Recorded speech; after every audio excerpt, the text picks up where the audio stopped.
Como é bom ter você aqui no segundo episódio do nosso podcast.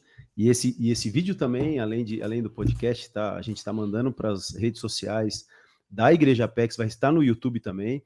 Mas eu já quero te convidar também para que você conheça as redes sociais da Igreja Apex. Então, digita lá no Instagram, @Igreja Apex, que você vai ver todo o nosso conteúdo lá no YouTube, tantos vídeos que a gente já tem gravado, com tanto conteúdo precioso que a gente tem.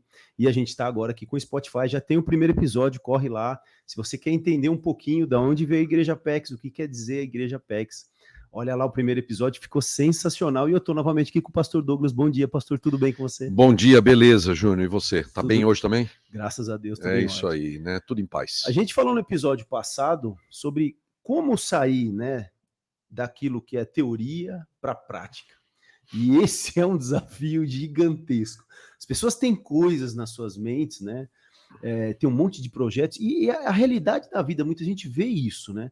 Pessoa cheia de projetos, de sonhos, de coisas, mas a coisa não acontece. Parece que a vida da pessoa fica dando voltas e voltas e voltas.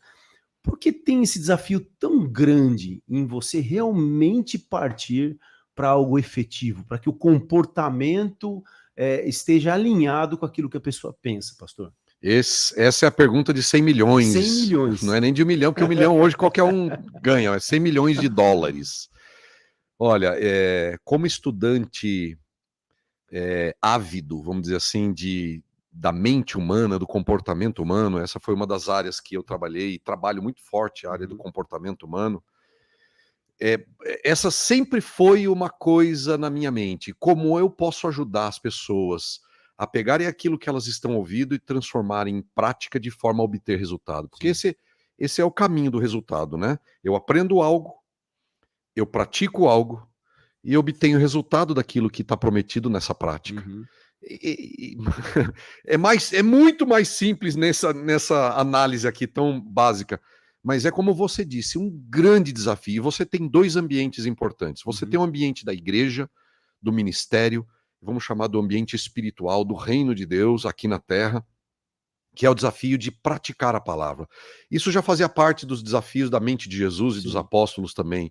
Jesus disse, aquele que ouve estas minhas palavras e as pratica, este é meu discípulo. Sim. Aquele que ouve essas minhas palavras e as pratica, eu vou comparar a um homem prudente. E aquele que não pratica, um homem tolo. Aí vem a construção sobre a rocha, a construção sobre a areia, e aqueles que têm resultados maravilhosos, e aqueles que ficam só na área do desejo dos resultados, mas nunca acontece.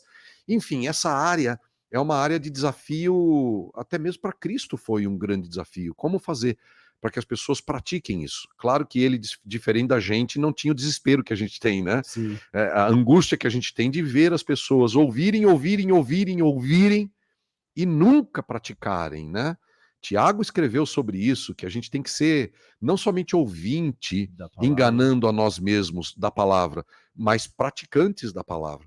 Se as pessoas entendessem que é na prática da palavra que mora a bênção, que mora a abundância, elas praticariam mais rapidamente. Sim. Mas o problema é que nós temos um monte de obstáculos para a prática da palavra. Tem um ambiente também de negócio, o ambiente do mercado profissional, o ambiente de trabalho. O que as empresas e o mundo dos negócios querem? Pessoas que produzam mais barato e melhor. Né? Agora, como é que você faz isso acontecer? É que é a grande questão. Né? Nós somos seres humanos e a gente tem muitos obstáculos dentro de nós. Nós temos muitas coisas solidificadas na cabeça, muitos aprendizados, muitas experiências do passado. E depois a gente segue aprendendo coisas distorcidas também que mais atrapalham do que ajudam a gente a praticar. Então, assim, eu não sou nenhuma pessoa, nenhum mestre que pode dizer o seguinte: olha, eu já aprendi isso e pronto, todo mundo que me segue, que está comigo, pratica sempre as coisas que eu digo e colhe todos os resultados. Não, mas esse continua sendo o desafio. Sim, é verdade. A gente percebe, né, assim, muitas vezes, lógico, a gente, se você for analisar, tem muita questão de crença, então aquilo que a pessoa acredita acaba permeando todo o comportamento dela. Se ela acredita, por exemplo, que acordar cedo ela vai ganhar dinheiro, ela acredita nisso, porque ela acredita de qualquer maneira, porque o pai lá falou, não, você tem que acordar às 5 horas da manhã, porque quem não acorda às 5 horas da manhã não ganha dinheiro. E essas crenças, elas vão sendo arraizadas, e muitas vezes a pessoa acha que, dependendo do negócio, aí encontra alguém que acorda às 10 horas da manhã, por exemplo, né, e que ganha muito dinheiro, que fala, não é possível, o cara acorda às 10 e ganha mais que eu. Mas tem essas questões das crenças muito arraizadas dentro da cabeça das pessoas, não tem? Totalmente. Nós somos não diria um poço, porque poço pode trazer um aspecto negativo, mas nós somos um reservatório de experiências, Sim. boas e ruins. E essas experiências, esses conhecimentos que a gente vai adquirindo ao longo da vida, podem atrapalhar e podem favorecer os resultados, né? Há quem diga que quem trabalha demais não tem tempo para ganhar dinheiro. Sim, é verdade. E é verdade uma coisa, né? Será que trabalhar muito gera resultado financeiro? Nem sempre. Nem sempre. Porque você pode trabalhar duramente e muito arduamente com as ferramentas erradas. É igual a pessoa hoje fala, não, vou fazer um curso de datilografia. Pois é. Fica pobre, né? E o que é isso aí? Datilografia? Fazer um curso de datilografia, vou fazer um curso para aprender com as coisas do jeito que estão acontecendo e profissões que deixaram de existir, e a pessoa ainda continua martelando em coisas que fica na mente dela que ela não consegue mudar aquilo, né? O ser humano é incrível. O ser humano é incrível porque é o único que, quando obtém resultado ruim na vida, continua praticando aquelas mesmas coisas, as mesmas coisas, desejando ter coisas e resultados diferentes na vida, né? O ser humano é incrível nesse sentido. Como é que pode? A gente fica perguntando como é que pode, fazendo sempre as mesmas escolhas, praticando sempre as mesmas coisas e esperando obter algo melhor, mais positivo na vida. É doido isso, Sim. né? Eu acho assim, sabe? Vamos falar da nossa era. Nós vivemos uma era em que as pessoas não têm tempo para se perceber, se olhar. É como Paulo escreveu em Coríntios, tratando do assunto ceia. Ele disse, avalie o homem a si mesmo. Nós não temos mais tempo para avaliar nada. A gente não gosta de avaliar. A gente gosta de entrar em campo, trabalhar e desejar aquele resultado positivo. Isso também dentro do ministério pastoral, na nossa vida ministerial, na nossa vida com Cristo. A gente não para analisar quais são as coisas que estão me impedindo de ter o resultado que eu gostaria de ter na minha vida espiritual. Por que eu continuo colhendo essas mesmas coisas na minha vida? Então o ser humano não faz as perguntas certas. Eu acho que é isso, esse é o caminho, né? Isso que você acabou de dizer, eu acho que é uma das chaves, eu acho muito importante. As pessoas não fazem perguntas para elas mesmas. É isso que eu quero, é isso que eu gosto, por que eu faço isso? É aquela história da panelinha, né? Já ouviu essa história da panelinha, pastor? Que a mulher casou e foi lá fazer o bife numa panelinha pequena e o marido falou, mas por que você está fazendo o bife? Assim, não, mas bife se frita assim. Ela não foi entender, ela pega e liga para a mãe e fala, mãe, eu frito o bife igual a senhora frita numa panelinha pequena. Ah, filha, eu não sei, eu sei que é assim que frita bife. E ela fritava o bife. Aí foi perguntar para a avó, vó, mas por que bife tem que fazer na panelinha pequena? E a avó falou assim, é que eu só tinha aquela panelinha, se eu tivesse uma grande, eu faria na grande. E aquilo vai sendo replicado. Eu acho que isso também é algo muito profundo. As pessoas replicam coisas, e eu percebi isso até na minha própria vida, conforme a gente vai crescendo no evangelho, eu vi que tinha muitas coisas dentro de mim, pastor, eu descobri isso com mais de 40 anos. Eu percebi que tinha coisas dentro de mim que não era o que o Júnior mesmo queria, eram coisas que eu vinha replicando dos meus pais, ou de conceitos que eu peguei há muitos anos atrás, e as pessoas não se fazem essas perguntas, né? Acho que uma das chaves está nisso, né? Certeza absoluta. Minha mãe faz aniversário no dia 1º. Dia 1º nós estivemos lá no aniversário dela e fizemos uma festinha e tal e coisa, e no dia seguinte nós fomos tomar café numa cafeteria lá em Pindamonhangaba, que eu gosto muito, de um grande amigo de infância, que é o Ricardo Valise, e chama Mariquita, se eu não me engano. Show de bola a cafeteria, enfim. E aí nós estávamos lá, eu, minha mãe e a Cecília, minha esposa. De repente eu vejo um toque no meu ombro assim, é a tia Vânia. Sabe quem é a tia Vânia? A tia Vânia foi a minha primeira professora no jardim de infância. Nossa, E eu lembro disso, na escolinha que está lá até hoje no legal. mesmo lugar, na escola Branca de Neve, olha só. Você estudou na escola Branca de Branca Neve, de pastor. Neve eu estudei, olha só. E aí, o que foi legal? A gente começou a conversar um monte de coisa e tal, e de repente lá no meio do papo, a tia Vânia disse assim, mas o Douglas sempre foi questionador. Um dia ele me fez a pergunta lá no meio lá, de todos os outros alunos, ele perguntou, de onde vêm os bebês, tia Vânia? E ela deu risada contando pra gente, disse que aquela pergunta minha fez ela preparar uma aula para a próxima semana que ela pudesse abordar esse tema de alguma maneira para trazer uma resposta, né? Turma, né? Mas ela disse isso, o Douglas sempre foi questionador e tal, né? Sempre tinha perguntas na manga. Agora, a gente não pode apostar só no jeitão de alguém ser. Sim. Eu era questionador. Não, nós precisamos aprender a fazer as perguntas. Uhum. Se nós não tivermos tempo, Júnior, para fazer as perguntas, alguém sempre vai nos dar respostas que a gente não queria. Verdade. A gente vai andar na agenda dos outros. A gente vai se pegar como você, como eu, como tantos. Eu acho que todos nós nos pegamos em algum momento da vida praticando coisas que não têm a ver com a gente, se tornando algo que não é bem o que Deus gostaria para mim. Ou às vezes nem eu mesmo gostaria de ser aquilo. Né? Então eu preciso me questionar. É como se as pessoas estivessem no automático, né? Então a questão faz ela pensar. Opa, peraí. Muitas ações as pessoas fazem sem pensar, já entra na rotina, já entra no automático, viu aquilo, não é muitas vezes não é nem que o pai ou a mãe ensinou, mas ele viu aquilo acontecer anos e anos da sua infância. É natural que ele vai replicar, né? É por causa da pressa, né? Sempre foi, mas hoje muito mais, a pressa. A gente é um perfil bem tubarão, né? Eu quero resultado, eu quero resultado, eu quero resultado. E a crença por trás da pressa é a ideia de que se eu fizer, eu vou ter resultado. Não importa como, não importa se é o melhor jeito de fazer, não importa se são as melhores pessoas que estão comigo, não importa se é este lugar que eu tenho que fazer. As pessoas não estão fazendo essa pergunta, elas estão achando erradamente ou erroneamente na sua cabeça que fazer é o que leva a resultado. Não, nem sempre fazer. Às vezes planejar, pensar, rever, né? Então a pressa, como diria um analista, um psicanalista, Jung, na verdade, ele dizia, a pressa, ela não é do diabo. A pressa, ela é o diabo. Sim. E não existe geração mais apressada do que a nossa geração. E tristemente essa coisa da pressa está dentro da igreja também. Então, olha, A.W. Tozer dizia o seguinte, aquele que quiser conhecer a Deus precisa dar-lhe tempo, porque é disso que a vida com Deus é feita, de tempo, de calma. Deus não está no nosso ritmo. Né? Você já reparou, Júnior?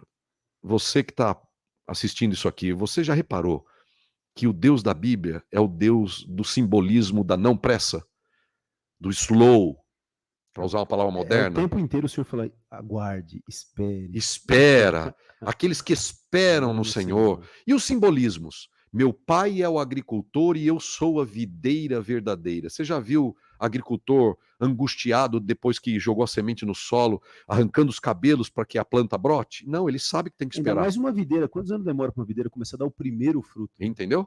Então o agricultor sabe que precisa esperar, sabe que precisa trabalhar no tempo. No projeto, no processo. Outra palavrinha que ninguém está gostando mais hoje em dia. Processo. Ah, não. Falou a palavra processo. Isso aí leva tempo, custa muito e não dá resultado. Isso aí, demora. Não quero. Ninguém quer esperar mais nada. Tá bom. Você não quer esperar mais nada? Tá bom.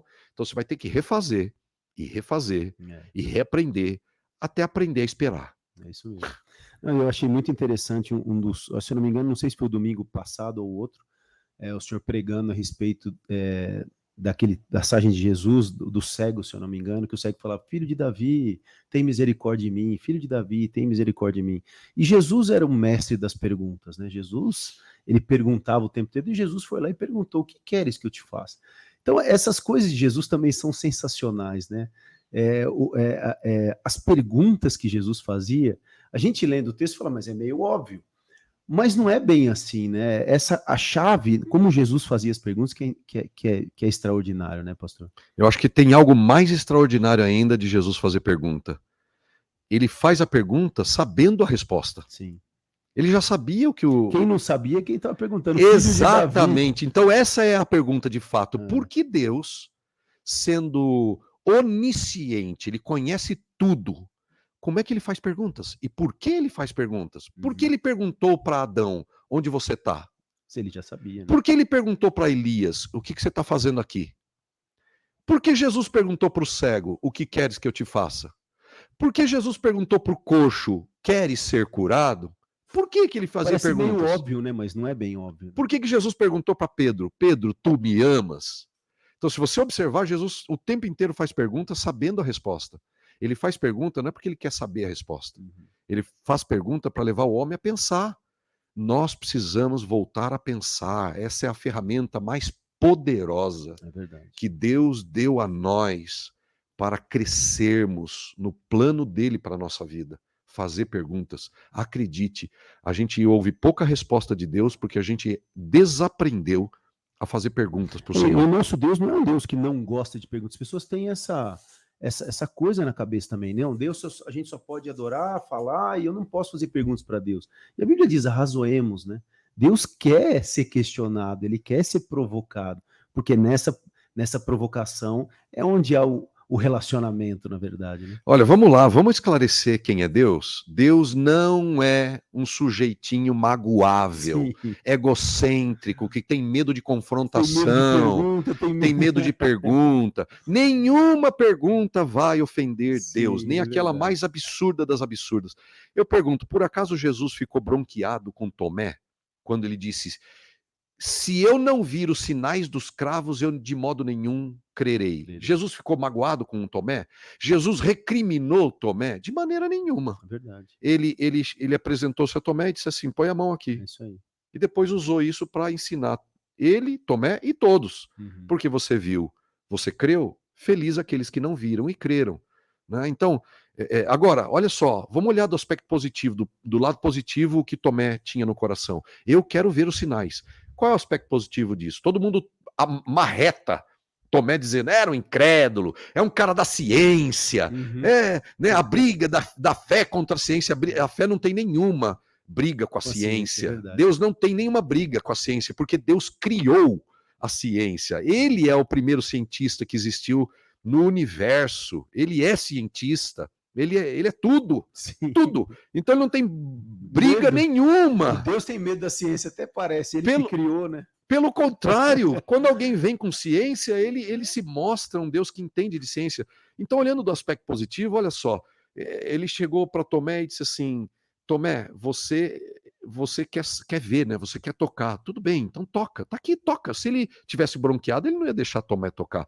Então, às vezes, é importante a gente entender do ponto de vista do questionamento, de querer saber melhor, aprofundadamente. Eu quero entender isso. Eu não vou crer de qualquer maneira. Por exemplo, vamos lá.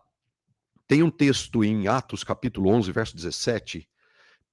Lucas está relatando o movimento missionário de Paulo, do apóstolo, e ele relata que o seguinte, lá no texto, ele diz assim, os cristãos de Bereia eram mais nobres do que os cristãos de Tessalônica. E aí ele diz por quê? Ele diz, porque quando eles ouviam a palavra, eles iam pesquisar nas escrituras para ver se aquilo que os apóstolos estavam dizendo era de fato assim. E Paulo e Lucas elogiaram essa atitude. Não é porque alguém fala em nome de Deus que a gente tem que engolir assim. Falou em nome de Deus, tem que engolir. Falou qualquer baboseira lá em cima do púlpito ou em qualquer ambiente de pregação, eu tenho que engolir? Não, você precisa saber o que a palavra de Deus diz. Então, fazer perguntas é o caminho. É isso aí. Muito bom, pastor, muito bom. Dê uma dica para o pessoal que está nos assistindo, para que a gente já encerre esse episódio. E fique ligado que os próximos episódios também aqui do nosso podcast vai estar no ar logo, logo. Acompanhe para que você fique sabendo as datas e já dê suas considerações finais aqui desse nosso segundo episódio, pastor. A dica para você que está aqui nesse podcast é e eu oro para que você seja um desses. Se você é uma dessas pessoas que Deus despertou a mente e o coração para viver o máximo que Deus tem para você aqui nessa terra, se o seu desejo é ser uma luz que brilha para a glória de Deus, então você vai ter perguntas no seu coração, que você vá até o fim dessas perguntas para obter de Deus, do Senhor, as respostas. A minha dica é essa: se aproxime dele. Se aproxime de Deus, ande perto dele, tenha certeza, faça qualquer coisa para ter certeza de que o Senhor está perto de você e que você está andando com Deus. E ele vai te responder todas as perguntas e transformar sua vida naquilo que ele planejou um dia para você. Minha consideração final é essa. Venha estar conosco, se você não conhece a Igreja Apex, venha estar conosco ali na rua Caçaquera, 437. Nós temos os cultos aos domingos, às 10 da manhã, e também às 19 horas. E você, como eu digo para todo mundo que está lá pela primeira vez, né, Júnior? Toda vez eu digo isso. E é verdade, não é frase de efeito, não. É verdade. A Igreja Apex, lá você não é uma visita, você é da família de Deus. Então lá é a sua casa. Você entra e sai quando quiser. Deus te abençoe. Muito bom. Gente, esse foi mais um episódio para vocês. Fique ligado aqui em todas as redes sociais, a gente vai passando para vocês. E se você tiver alguma pergunta, pode colocar aqui embaixo também nos comentários desse vídeo, né? Faça perguntas, sugira temas que a gente vai trazer e vamos trazer alguns convidados também para esses episódios que a gente sabe que edifica muito a vida das pessoas, a vida da igreja.